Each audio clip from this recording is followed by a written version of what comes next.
अस्सलाम वालेकुम। मैं सरी के कोर्स में आज हम डिस्कस करेंगे रिक्वायरमेंट ट्रेसेबिलिटी।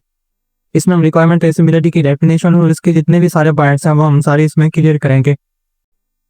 रिक्वायरमेंट ट्रेसेबिलिटी का मतलब है रिक्वायरमेंट्स को ट्रैक करने का अमल।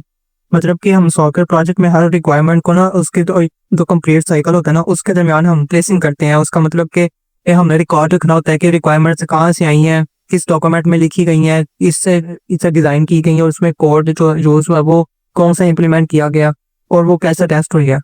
फिर इसमें आ जाता है कि ये प्रोसेस को ना इंश्योर करती है कि रिक्वायरमेंट सही तरीके से कंप्लीट हो और उसमें कोई भी जो स्टेप है ना वो मिस ना हो। तो इसकी इंपॉर्टेंस के हवाले से हम कुछ बात कर लेते हैं। इसकी इंपॉर्टेंस में हमारे पास पहले आता है चेंज मैनेजमेंट, मतलब कि तब्दीलियों का बेहतरीन कंट्रोल।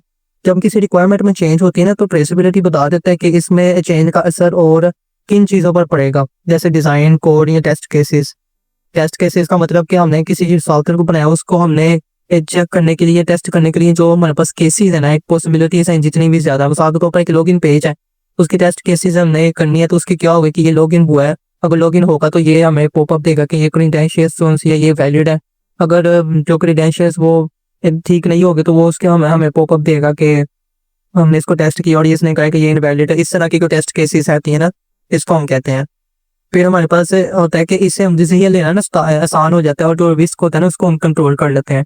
फिर रेगुलेटरी कंपेनियंस होता है कि यानी कि रूल्स और स्टैंडर्ड्स की पाबंदी, यानी कुछ इंडस्ट्रीज जैसी हेल्थ केयर, बैंकिंग वगैरह होती है ना उनमें रूल्स और ना स्टैंडर्ड्स को फॉलो किया जाता है। रिक्वायरमेंट ट्रेसेबिलिटी का ना प्रॉपर एक ट्रायल होता है, मतलब कि प्रोवाइड करता है जिसमें वो ना देखा जा सकता है कि रिक्वायरमेंट्स कैसे इंप्लीमेंट हुई हैं, किस ऑर्डर से पास हुई हैं और ताकि इसमें हम आसानी कर सकें। फिर हमारे पास आ जाता है इसमें रिस्क मिटिगेशन, यानी कि गलतियों से बचाओ। ट्रेसेबिलिटी इंश्योर करता है कि कोई रिक्वायरमेंट जो है ना वो ओवरलुक यानी मिस ना हो, या उसमें कोई जो गलती है ना वो हमारे पास मिस ना हो जाए, ठीक है, और हमें सब चीज़ें आसानी से समझ आए। हर स्टेक होल्डर्स की ना रिक्वायरमेंट्स प्रॉपरली समझी और इम्प्लीमेंट की जाती हैं जिससे प्रोजेक्ट का जो रिस्क होता है ना वो कम होता है।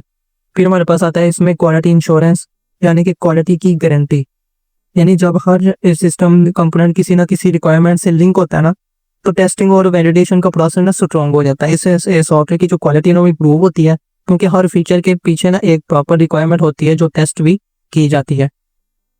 फिर मिसाल के तौर पर यहाँ पर एक एग्जांपल समझ लें कि एक रिक्वायरमेंट है, ठीक है, जिसमें यूज़र बताया गया कि user can reset password using email.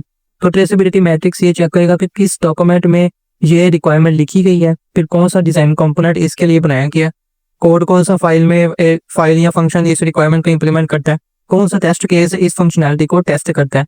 अगर कभी ये रिक्वायरमेंट चेंज होती है तो ट्रेसेबिलिटी सिस्टम सीधा वो सब कंपोनेंट्स बता देता है जिन्हें अपडेट करना होगा, ठीक है। इससे आगे हमारे पास कुछ इसके एलिमेंट्स आ जाते हैं जिसमें हमारे पास सबसे पहला फॉरवर्ड ट्रेसेबिलिटी। अब फॉरवर्ड ट्रेसेबिलिटी का मतलब है कि आगे की ट्रैकिंग। इसका मतलब है कि रिक्वायरमेंट को उसके स्टार्टिंग पॉइंट जैसे स्टेक होल्डर की सूरत या बिजनेस गोल से लेकर एंड तक ट्रैक करना, यानी कि रिक्वायरमेंट से डिज़ाइन, फिर डेवलपमेंट, टेस्टिंग और डिप्लॉयमेंट तक को पूरा जो सफर होता है ना उसको रिकॉर्ड करना होता है। ये श्योर करता है कि हर रिक्वायरमेंट इंप्लीमेंट और डिप्लॉय हो चुकी है या नहीं हुई। इसको हम कहते हैं फॉरवर्ड ट्रेसेबिलिटी। फिर इससे नेक्स्ट हमारे पास आता है बैकवर्ड ट्रेसेबिलिटी, मतलब कि पीछे की बैक ट्रैकिंग।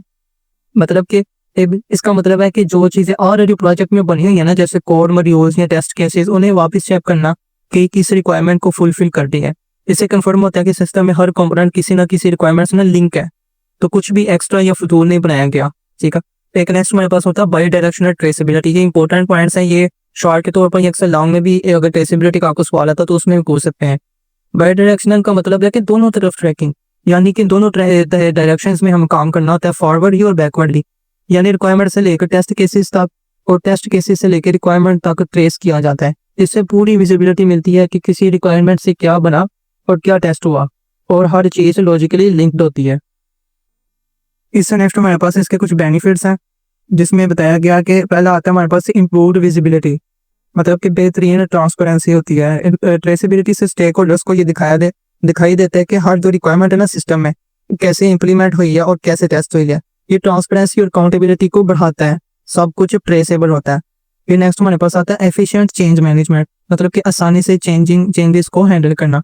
अगर कोई रिक्वायरमेंट चेंज होती है तो ट्रेसेबिलिटी से ये आसानी होती है कि ये चेंज को असर किन चीज़ों पर पड़ेगा। इससे डिसीजन लेना और अपडेट करना तेजी से और सेफली हो जाता है, ठीक है। फिर हमारे पास नेक्स्ट आता है इनहैंस क्वालिटी इंश्योरेंस, मतलब कि हर रिक्वायरमेंट की अगेंस्ट अगर कोड और टेस्ट केस मौजूद है तो सिस्टम की क्वालिटी ऑटोमेटिक स्ट्रॉन्ग हो जाती है। इससे एरर्स और बग्स का चांस होता है ना वो कम हो जाता है, और रिवर्क जो होता है ना वो भी बढ़ जाता है, मतलब कि किसी मॉड्यूल पर या किसी चीज़ पर दोबारा से काम नहीं करना पड़ता।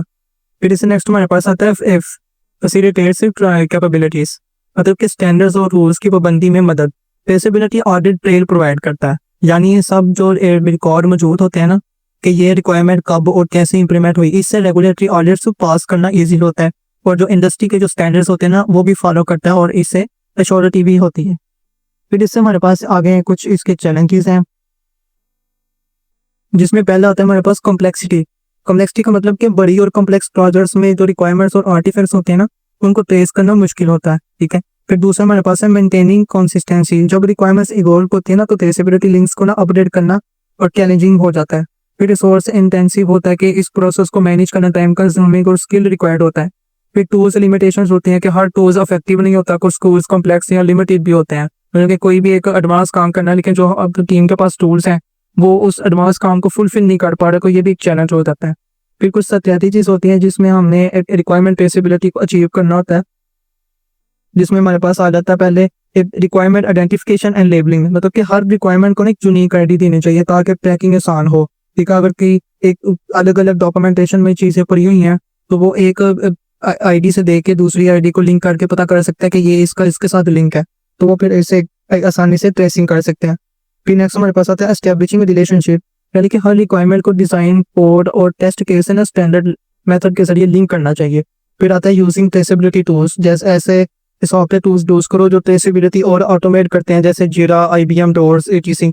फिर आता है हमारे पास रेगुलर रिव्यूज एंड ऑडिट्स, मतलब कि हर कुछ वक्त बाद ना ट्रेसेबिलिटी सिस्टम को ना रिव्यू करो ताकि कोई मिसिंग लिंक्स या एरर जो है ना वो ना रहे। इससे नेक्स्ट हमारे पास कॉन्टिन्यूस इंप्रूवमेंट के कुछ पॉइंट्स हैं जिसमें हम देखेंगे कि हम मुसलसल इसमें किस तरह से हम इंप्रूवमेंट लेके आ सकते हैं। पहला हमारे पास है लर्निंग फ्रॉम पास्ट, यानी पिछली ट्रेसेबिलिटी एक्सपीरियंस से सीखकर नए प्रोजेक्ट्स में बेहतर अप्रोच अप्लाई करना।